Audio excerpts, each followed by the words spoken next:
سورة العنکبوت آیت نمبر 19. اعوذ باللہ السمیع العلیم من الشیطان الرجیم من حمزه ونفخه ونفثه.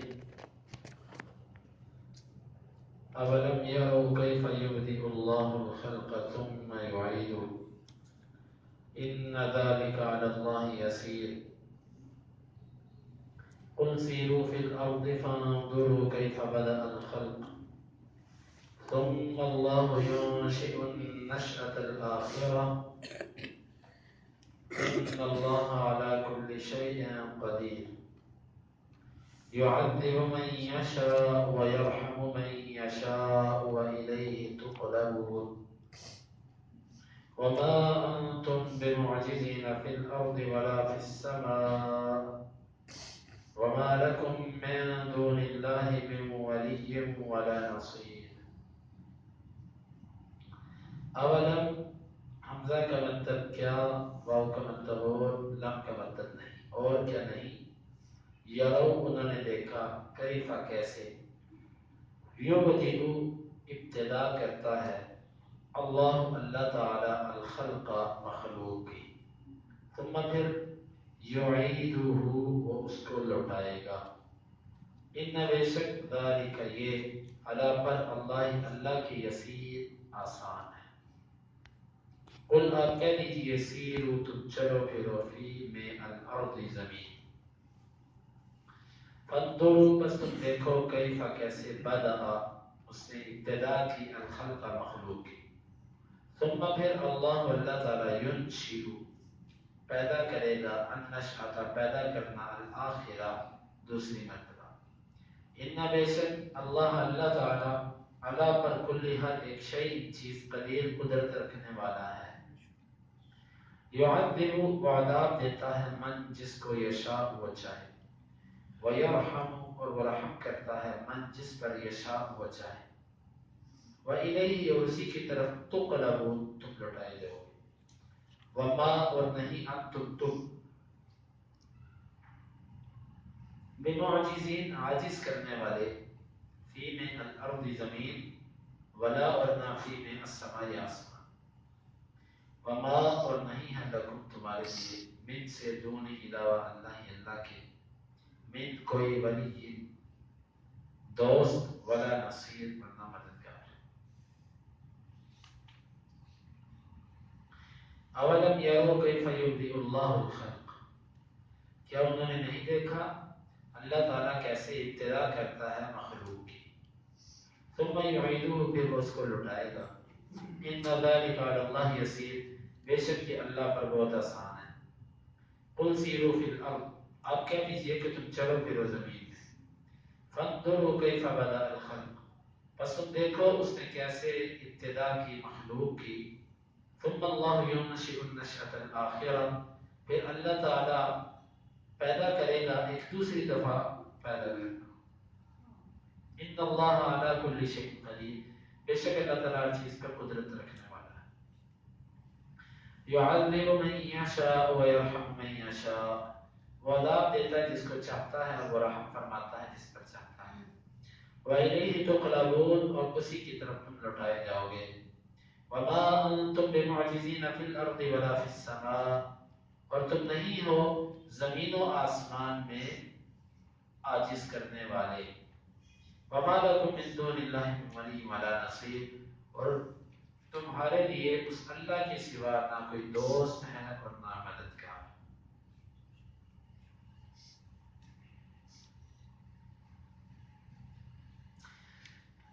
یہ خطاب کس کا ہے؟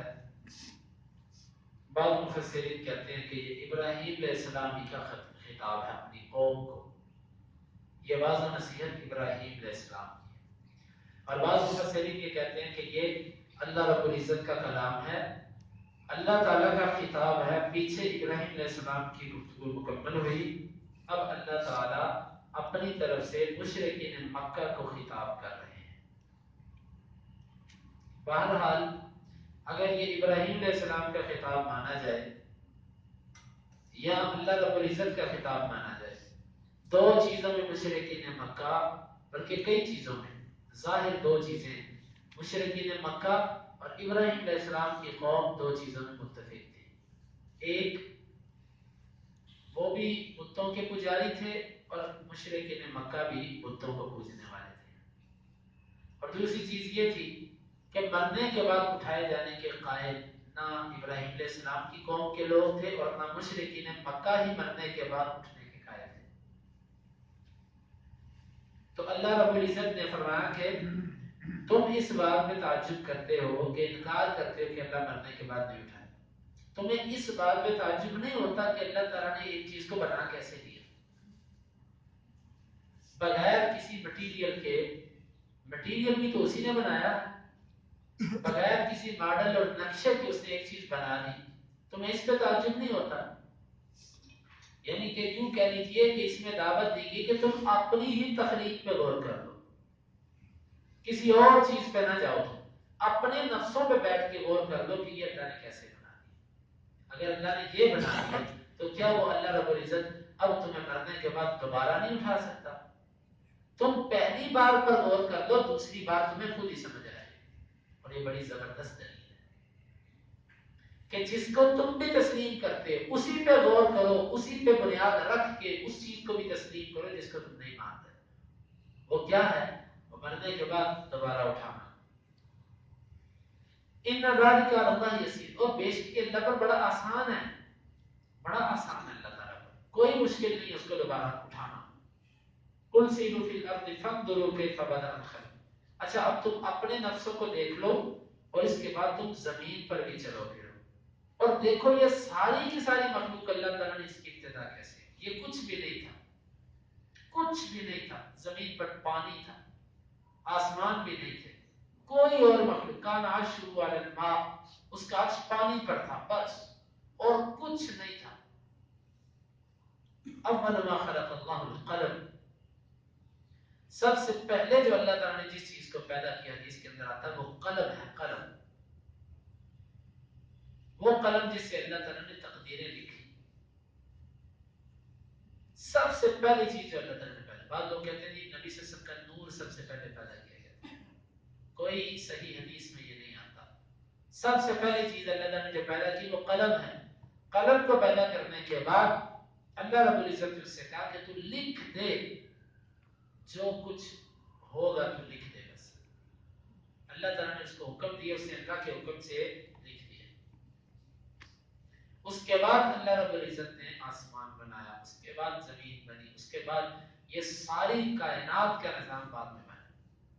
تم زمین پر چلو پھرو، قوموں کو دیکھو، ان پہاڑوں کو دیکھو، ان درختوں کو دیکھو، زمین آسمان، سورج چاند ستارے پانی، ان چیزوں پہ غور کرو. دیکھو بصیرت والا بندہ اور غافل بندہ دونوں میں فرق یہ ہوتا ہے کہ پیاس لگی ہے، ایک غافل بندہ کہتا ہے پانی لاؤ، جلدی سے وہ پانی پی کے بس گلاس پھینکتا اور بس. لیکن جس کو اللہ تعالیٰ نے خیر کا ارادہ جس سے کیا تھا وہ جب پانی پیتا تو اللہ تعالیٰ اس کے دل میں ڈالتا یہ سوچ کہ کتنی بڑی نعمت ہے، یہ کیا چیز ہے جو تو پی رہا ہے، یہ کیا چیز ہے، یہ کہاں سے آیا. اگر یہ تیرے لیے نہ ہوتا تو کیا کرتا. کتنی بڑی نعمت ہے یہ اللہ رب العزت کی جو آرام سے میرے حلق سے اتر گیا، جس کو چبانا نہیں پڑا، جس کو کچھ اور نہیں کرنا پڑا، آرام سے میں نے اندر اتار دیا. اور پھر اللہ تعالیٰ کا شکر ادا کرتا ہے. کھانا اس کے سامنے آتا ہے، وہ جانوروں کی طرح کھا کے اٹھ نہیں جاتا، بلکہ جانوروں کے ساتھ تشبیہ دینا بھی درست نہیں. جانور بھی اللہ تعالیٰ کا شکر کرتے ہیں. تو وہ اس پر بھی دیکھتا مجھے بھوک لگی ہے، بھوک لگی، جلدی روٹی لاؤ، فلاں چیز لاؤ، فلاں چیز لاؤ. لیکن جو بصیرت والا ہوتا ہے نا، وہ جب لقمے اٹھاتا ہے تو وہ ایک ایک لقمے پہ اللہ تعالیٰ کا شکر ادا کرتا ہے کہ میرے مالک یہ تیری نعمتیں ہیں، اگر تو نہ دیتا تو میں کیا کر سکتا تھا. ایک ایک لقمے پہ وہ اللہ تعالیٰ کا شکر ادا کرتا ہے. قضائے حاجت ہو گئی، بس ایک غافل انسان اتنا ہی رہتا ہے بس کر دی. جو بصیرت والا ہوتا ہے وہ کہتا ہے یا اللہ یہ تو نے کتنا انسان کے اندر ایک نظام بنایا ہے، اگر یہ تکلیف یہ چیز میرے جسم سے نہ نکلتی تو میرا کیا بنتا. وہ ایک ایک معاملے سے اللہ رب العزت کا شکر ادا کرتا ہے. یہی فرق ہوتا ہے شکر کرنے والے اور ناشکرے بندے کا. تو فرمایا کہ تم چلو پھرو ساری مخلوق کو دیکھو کہ اللہ تعالیٰ نے اس کی ابتدا کیسے کی. ثم اللہ ينشئ النشأة الآخرة، پھر اللہ تعالیٰ دوسری دفعہ بھی زندہ کرے گا، بلکہ جو دوسری دفعہ کی جو زندگی ہے نا، قرآن نے اسی کو اصل زندگی قرار دیا۔ وَإِنَّ الدَّارَ الْآخِرَةَ لَهِيَ الْحَيَوَانُ، فرمایا کہ اصل زندگی آخرت ہی کی زندگی ہے۔ اصل تو زندگی وہ ہے کہ جو مرنے کے بعد شروع ہونی ہے، تم اس کے منکر بنے بیٹھے ہو، کیسے تم کم عقل لوگ ہو، یہ تو امتحان گاہ ہے، یہ تو یہاں پر تو صرف پیپر حل کرنے آئے ہیں، اصل تو زندگی پیپر کے بعد شروع ہو رہی ہے، اور تم کہتے ہو وہ زندگی نہیں۔ پھر اللہ تعالیٰ دوسری دفعہ پیدا کرے گا، ان اللہ علی کل شیء قدیر، بے شک اللہ تعالیٰ ہر چیز پر قدرت رکھنے والا ہے۔